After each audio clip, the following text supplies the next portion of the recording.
kawinan bahagia itu kalau memiliki sama sada. Sama sada artinya apa? Sama keyakinannya. Kalau Pak Cepi muslim, ya istrinya muslim. Supaya anaknya nggak bingung. Nanti yang satu dibawa ke masjid, satu bawa ke gereja. Ya itu syarat bahagia, sama keyakinannya.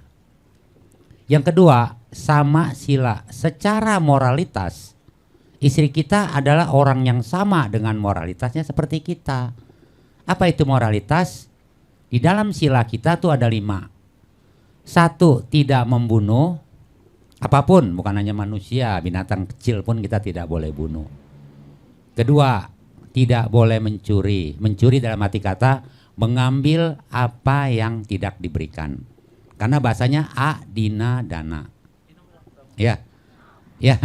Yang ketiga, ya asusila. Ya, melakukan perzinahan.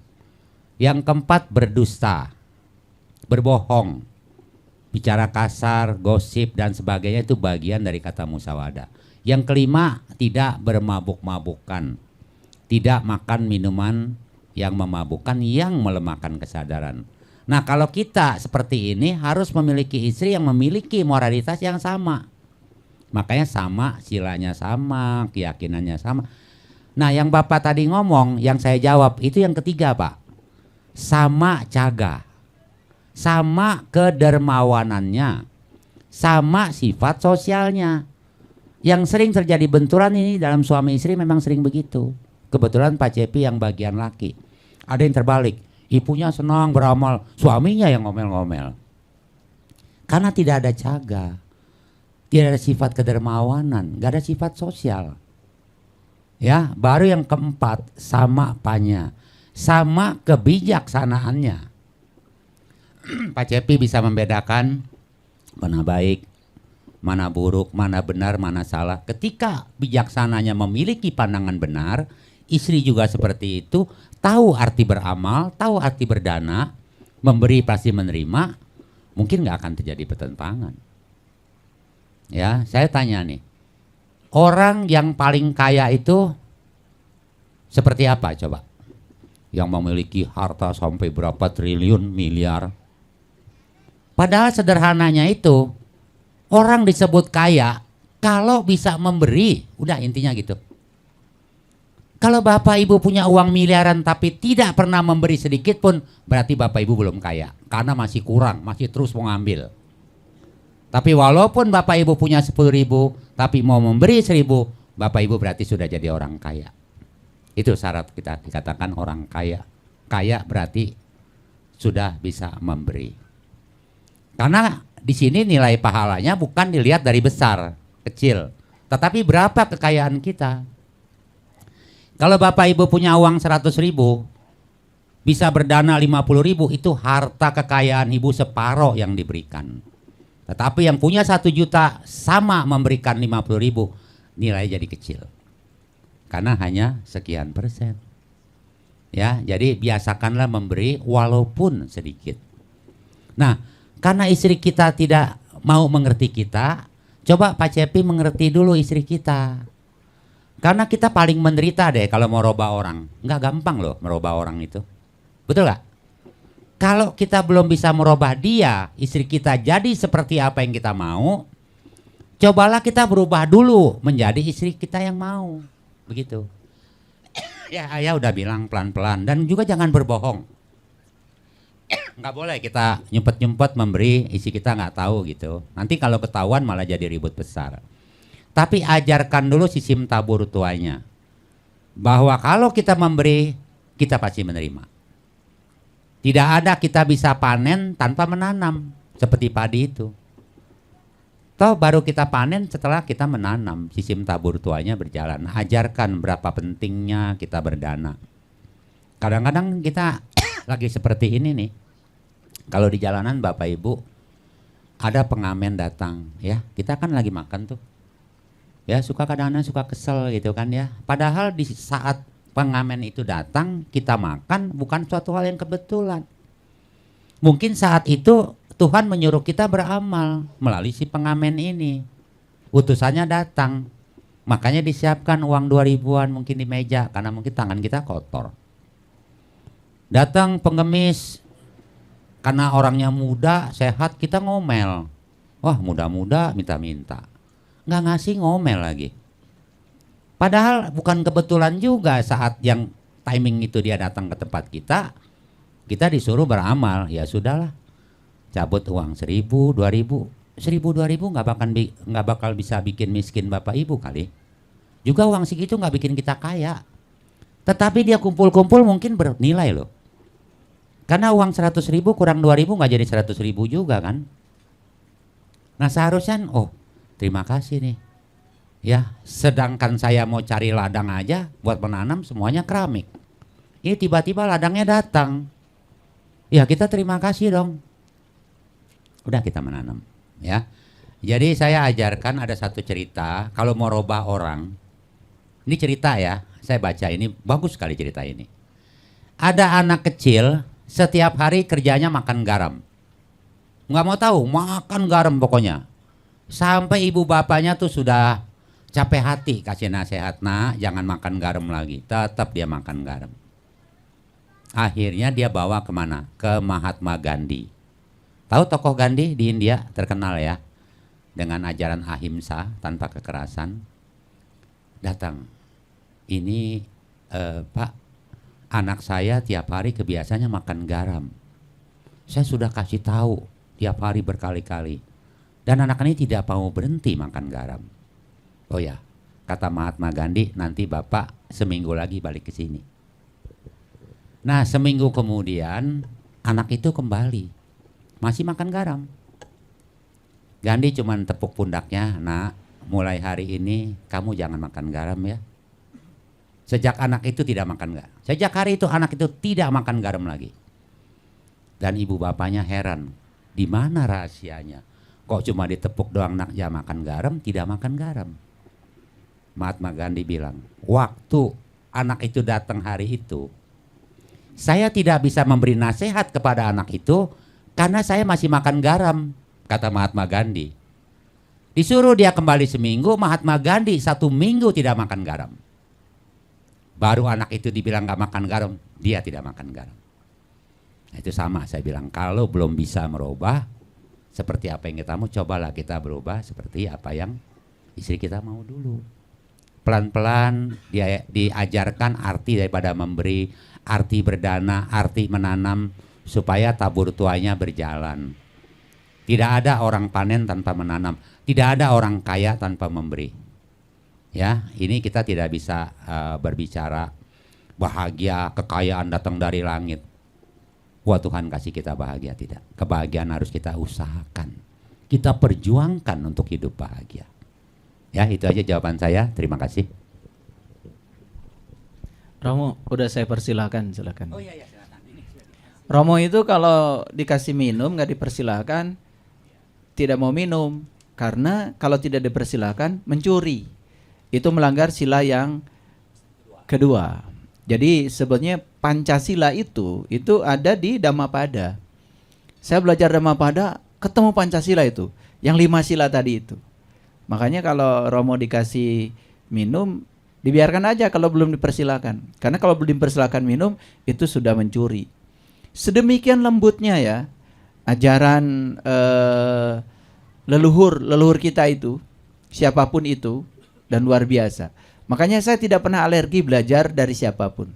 Kalau tadi Romo mengatakan berdana, mungkin ada yang kurang jelas ya. Itu maknanya berinfak kalau bahasa kita. Nah itu istilah Dhammapada itu adalah berdana. Ya, 2 penanya sudah dijawab. Dan saya persilakan barangkali di sebelah sana itu banyak penonton YouTube yang mungkin ingin berkenalan, silakan. Ingin sharing juga dari pengalaman nontonnya, silakan. Oh iya, silakan. Diberikan dulu mic-nya. Bentar ya, sebelum yang di sebelah sana, ini di bagian depan. Saya kira yang di belakang sana, kalau di depan saya ini masih kosong, silakan ke depan. Yuk ke depan sini. Assalamualaikum. Bismillahirrahmanirrahim. Perkenalkan, saya Neneng dari Soreang, Pak. Yang mau dipertanyakan mengenai reinkarnasi, mohon diperjelas. Terima kasih. Baik, Ibu Nining dari Soreang ya.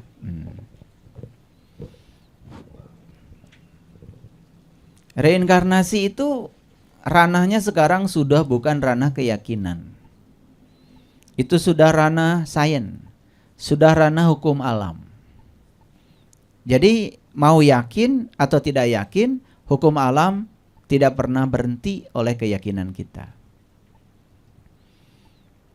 Jadi kalau kita mau merujuk kepada sains dulu nih, sains dulu ya.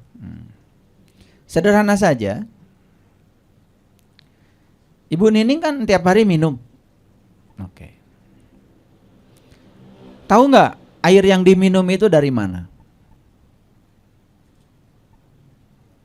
Dari alam. Dari sebelah mana? Ya, bumi ini kan luas. Dari mana? Dari gunung mana? Gunung mana? Gunung mana, tahu nggak?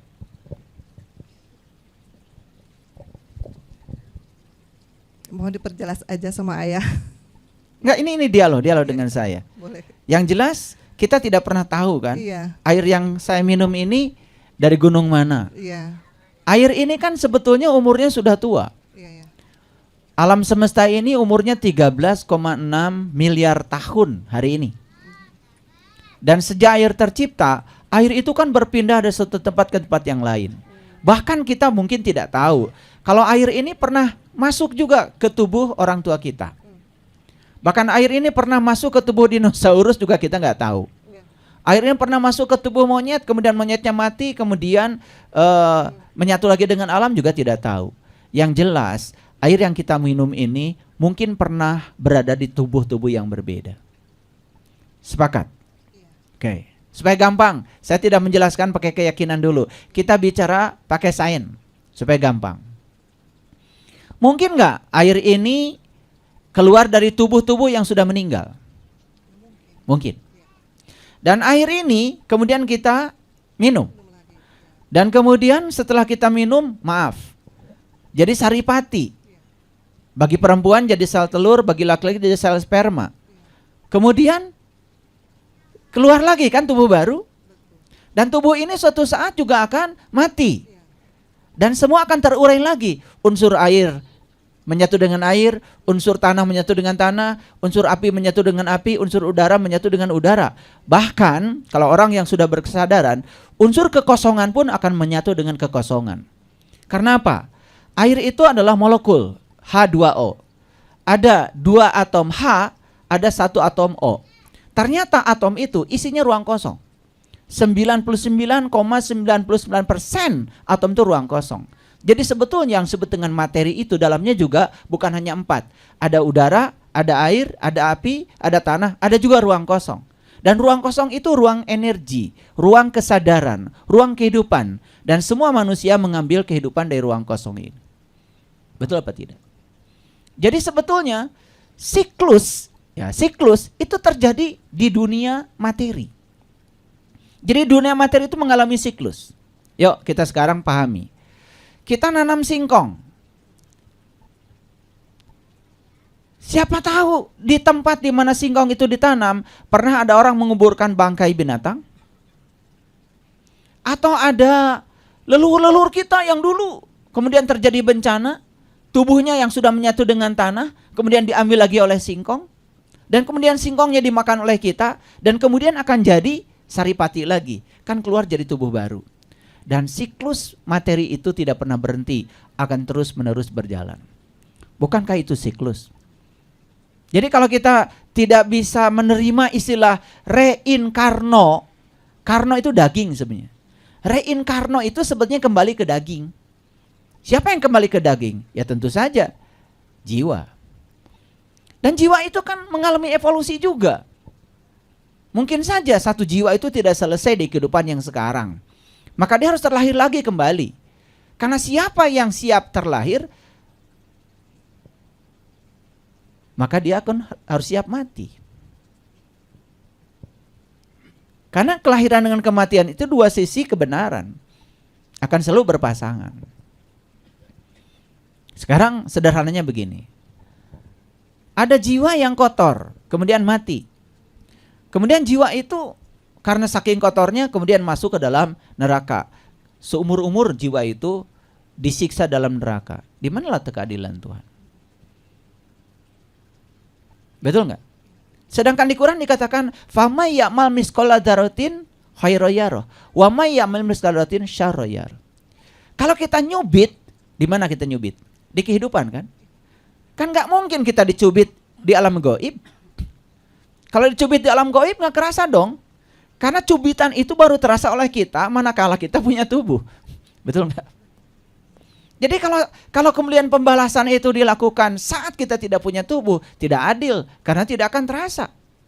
Coba kita nonjok orang di sini sakit. Kenapa sakit? Karena dia sedang berada di tubuh. Dan rasa sakit yang ditimbulkan oleh kita akan dibalaskan ketika kita di dalam tubuh lagi. Betul nggak? Dan kalau tidak terbalaskan sekarang, maka kita akan lahir lagi untuk membalaskan itu. Makanya ada 3 alasan kenapa kita lahir ke semesta. 1, karena kita punya utang, namanya karma. Dari sebab akibat, makanya nggak usah pusing. Apa yang saya lakukan di masa lalu, nggak usah tanya siapa-siapa. Lihat yang sedang kita panen hari ini. Dan kalau kita sadar, yang sedang kita panen hari ini hanyalah akibat dari yang pernah kita tanam di masa lalu. Sudah selesai. Lalu berikutnya. Yang ketiga, yang pertama itu karma. Yang kedua, mungkin saja ada jalan bengkok yang pernah kita lalui di masa lalu. Dan sekarang diberi kesempatan untuk meluruskan jalan bengkok itu. Bukankah itu merupakan sebuah keadilan? Dan yang ketiga, mungkin saja ada pekerjaan kita yang belum selesai. Harus kita selesaikan. Ini ada cerita orang yang sudah berkesadaran. Jadi ketika beliau meninggal, ini cerita bukan cerita bohong ya, karena saya cerita dalam kitab suci. Jadi ketika beliau meninggal, beliau itu punya nazar, ingin berpuasa 7 hari. Dan ternyata meninggal, puasanya belum dilakukan.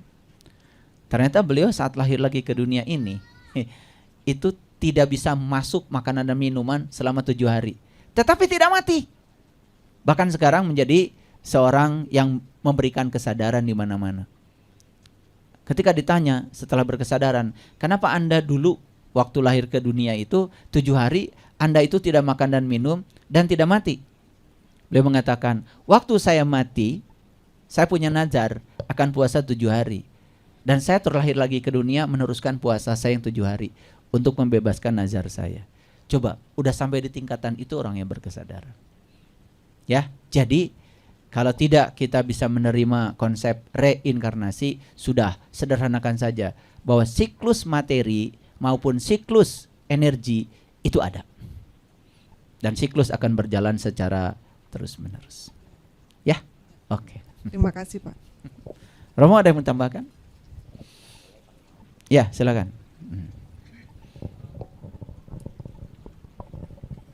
Ya, Ibu, pertanyaannya cukup bagus. Kata reinkarnasi kan artinya re itu kembali.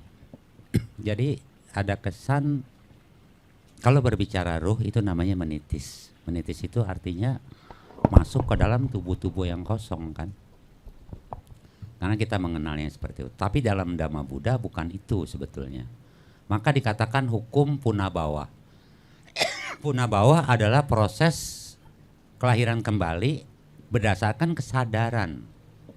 Kesadaran yang masuk ke dalam kandungan seorang ibu disebut pati sandi winyana, kesadaran yang menyambung kembali kehidupan. Itu terjadi ketika adanya pembuahan. Pada saat melakukan hubungan suami istri, ada pembuahan, di situ kesadaran masuk.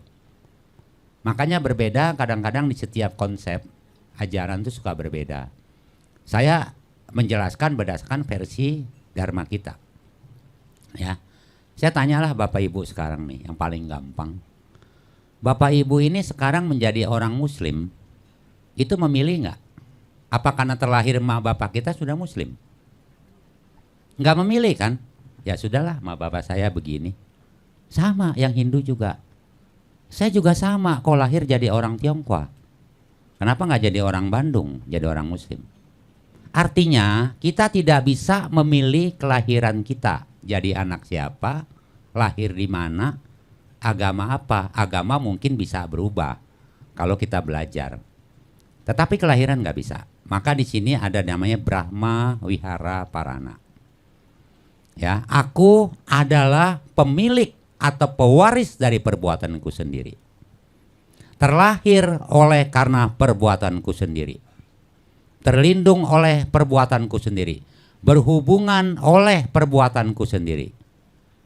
Jadi apapun yang aku lakukan, baik atau buruk, akulah yang akan mewarisi. Inilah kenapa proses sumimba lahir melahirkan kita yang berbeda. Kita bisa melihat orang lahir dengan wajah yang ganteng, kaya. Sementara ada yang jelek, miskin, cacat. Tuhan bikin seperti itu. Di mana keadilannya? Tentu karena adanya tumimba lahir reinkarnasi inilah kita menjadi siapa. Kelahiran tidak bisa memilih. Termasuk tadi, kita melahirkan anak pun tidak bisa memilih. Ya, makanya kebanyakan orang bertanya seperti ini, kok lain-lain? Iya lain-lain. Karena yang dilakukan tuh apa? Di masa lalu, melahirkan sekarang. Kalau kelahiran bisa memilih, wah saya milih lahir di Amerika, milih lahir jadi anak presiden. Karena nggak bisa. Sesuai karma perbuatan kita. Ya, berhubungan dengan perbuatan kita. Kita jadi pewaris dari karma kita sendiri. Dan dia akan seperti bayangan mengikuti. Karena hukum karma berlaku bagi siapa saja, di mana saja, kapan saja. Bapak Ibu bisa memilih untuk tidak mati nggak? Kematian pasti datang nggak? Saya tanya, kematian itu ada di mana? Bapak Ibu bawa loh kemanapun kematian itu pergi. Di situ kan, di badan Bapak Ibu sendiri kan kematian itu. Cuman kita tidak tahu aja kita mati di mana, jam berapa, hari apa. Begitu lahir kita sudah disertai oleh kematian. Cuma proses kematian aja kita tidak tahu di mana, kapan. Ya, kematian tidak bisa memilih, termasuk perubahan. Jadi hidup adalah sebuah proses perubahan dari bentuk-bentuk batin dan jasmani. Perubahan batin cepat sekali berubah. Pikiran cepat sekali berubah. Sebentar berpikir A, berpikir B, berpikir C. Tapi perubahan jasmani lebih lambat. Tapi tahu-tahu kulit kita keriput. Rambut kita putih. Ya, untuk menjelaskan reinkarnasi yang paling gampang adalah begini. Ibu tadi namanya siapa? Ibu Neneng ya. Ibu Neneng dulu kecil, umur 5 tahun, badannya kecil nggak? Kecil kan? Pemikiran ibu seperti pikiran anak kecil dong. Sekarang ibu sudah sebesar ini loh. Badannya berubah nggak? Berubah. Pikirannya berubah nggak? Berubah. Tapi orang lain bukan. Bukan kan? Jadi kalau proses, tahu berudu tuh anak katak. Nah, anak katak tuh kan kecebong tuh. Dari telur jadi kecebong. Kalau kita katakan kecebong ini katak bukan. Tapi katak berasal dari yang ini. Nah, sebenarnya kita itu dari dulu tidak pernah berubah. Kesadaran kita terus. Cuma selongsongnya aja nih. Tubuhnya yang berganti terus. Makanya jangan heran kalau kita ketemu orang suatu saat wajahnya familiar. Padahal baru ketemu. Kok wajahnya kayak familiar banget ya, kayak kita kenal lama. Sebetulnya proses reinkarnasi itu berlaku bahwa dia dulu adalah saudara kita, teman kita. Bahkan ada yang baru lihat sebel aja lihat mukanya. Padahal baru ketemu, kok gue sebel banget ya sama dia. Mungkin bekas musuhnya. Ketemu lagi sekarang, jadi musuh bebuyutan. Ya, jadi seperti itulah proses kesadaran menyambung. Cuma saya tidak bisa jelaskan kalau secara sen pengetahuan saya hanya bisa beritahu. Itu sebenarnya sudah diselidiki adalah gen. Jadi Ibu Neneng hanya bisa bereinkarnasi itu di antara garis leluhur. Tidak bisa berpindah ke orang lain. Makanya kalau dari kakek nanti lahir menjadi cucunya, nenek jadi cucunya, itu jangan heran. Karena satu garis. Nggak akan bisa ke yang lain. Coba, ini pembuktiannya begini. Ada anak kecil yang lahir masih bayi. Cobalah pantatnya dikasih spidol aja. Hitam, tanda. Nanti ada bayi lahir lagi di saudaranya jadi keponakannya. Ada tanda itu. kembali dia ke situ lagi. Karena waktu itu yang di sini dia meninggal pada saat bayi. Itu pembuktian secara mitos atau apa, tapi bisa dibuktikan seperti itu. Ya, jadi pertama kelahiran tidak bisa memilih. Tapi kalau mau memilih kelahiran, tolong kalau mau lahir jadi anak orang kaya, ya sekarang udah harus banyak menanam. Kalau dalam dharma kita diajarkan kalau mau lahir wajahnya cantik, ya ganteng. Kalau di Buddha itu mempersembahkan bunga. Tapi jadilah orang yang menghormati orang yang lebih tua. Tutur katanya lembut, sopan. Nanti dilahirkan dengan paras yang rupawan. Ya udah jutek, nggak pernah beramal. Ketemu siapa marah. Orang marah kan wajahnya cakep tuh, ya kan? Jadi begitu lahir udah wajahnya jelek, miskin, karena begitu. Coba lahirnya semua nih nggak ada yang sama. Karena kita bukan keluaran pabrik. Betul nggak? Karena ada karma yang melahirkan kita jadi berbeda. Ya, itu aja ya Bu. Terima kasih. Baik, terima kasih banyak Romo. Makin jelas atau makin pusing? Ada yang namanya past life. Ada yang namanya past regresi. Dan itu dunia sains. Itu ada di ilmu psikologi. Bahkan sekarang itu, pelatihan-pelatihan tentang hipnoterapi, past life, past regresi itu terbuka. Dan orang bisa tahu masa lalunya di mana. Bisa di tracing. Itu kan sains, itu bukan soal keyakinan. Jadi untuk menjawab semua persoalan keadilan tadi, karena ada orang yang lahir ke alam dunia, mohon maaf ya, cacat, ada orang lahir dari alam dunianya utuh. Kalau itu semua diserahkan kepada Tuhan, seakan-akan Tuhan itu tidak berkeadilan. Padahal Tuhan itu hanya fasilitator, Rob al-alamin, hanya kehadiran, hanya keberadaan. Kehadirannya membuat segala sesuatu tercipta, tetapi kreatornya adalah data kita sendiri. Oleh karena itu, jodoh itu dipertemukan oleh data. Dan itu secara mikrobiologi bisa dibuktikan. Ternyata di setiap sel kita ada yang namanya DNA. Satu DNA itu bisa menyimpan 3 miliar data. Jadi sebenarnya tubuh kita itu data semua. Termasuk data tentang kematian, data tentang penyakit. Makanya maaf ya, banyak kan yang sudah saya bacakan data karmanya. Jadi kalau terbaca oleh saya, nanti umur sekian kalian akan sakit ini, sakit itu. Sebenarnya saya bukan sedang nakut-nakuti. Tapi itu dari data. Dari data. Faktanya bisa saja tidak terjadi. Karena data dengan fakta itu belum tentu simetri. Data itu yang sudah terjadi, sedang fakta itu ke depannya kan belum terjadi. Itu masih bisa diubah. Jadi kalau terdeteksi di data misalnya kita akan sakit apa, umur berapa, kita siap-siap dari sekarang supaya penyakit itu nggak jadi. Jadi kita masih bisa mengubah nasib. Gitu, bukan takdir ya. Istilah kata Romo betul ya. Jadi pemahaman tentang ini sebetulnya jadi sangat memudahkan untuk menerima semua kenyataan hidup apa adanya.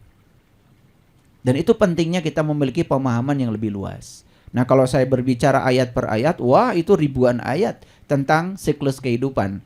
Ribuan ayat tentang siklus jiwa. Ya, itu. Banyak sekali dan itu tidak cukup di diskusi ini. Jadi, mustahil kita datang ke semesta ini kecuali untuk dipertemukan dengan orang yang punya kecocokan data. Jadi saya dengan istri saya ini ada kecocokan data. Ada data yang harus saya selesaikan di kelahiran yang sekarang. Makanya cuma satu konsepnya. Saya harus bisa menerima istri saya apa adanya. Dan istri saya harus bisa menerima saya apa adanya. Tanpa penghakiman, tanpa syarat, tanpa terjebak benar salah, tanpa terjebak baik buruk. Terima apa adanya. Itu yang disebut dengan berserah diri. Jadi berserah diri itu sebetulnya adalah kita membebaskan diri dari penghapingan pikiran. Karena pikiranlah sebetulnya sumber segala penderitaan. Ketika pikiran menghakimi, di situ akan terjadi masalah. Jadi saya kasih tahu pada semuanya, sebetulnya masalah itu tidak ada. Kalau di dalam diri kita sudah tidak ada penghakiman. Karena sumber masalah adalah penghakiman. Coba nanti belajar lebih jauh lagi. Ingin bebas dari masalah, bebaskan pikiran dari penghakiman. Dari benar salah, baik buruk. Di situ kita akan menemukan kebebasan dari masalah. Karena masalah itu tidak ada.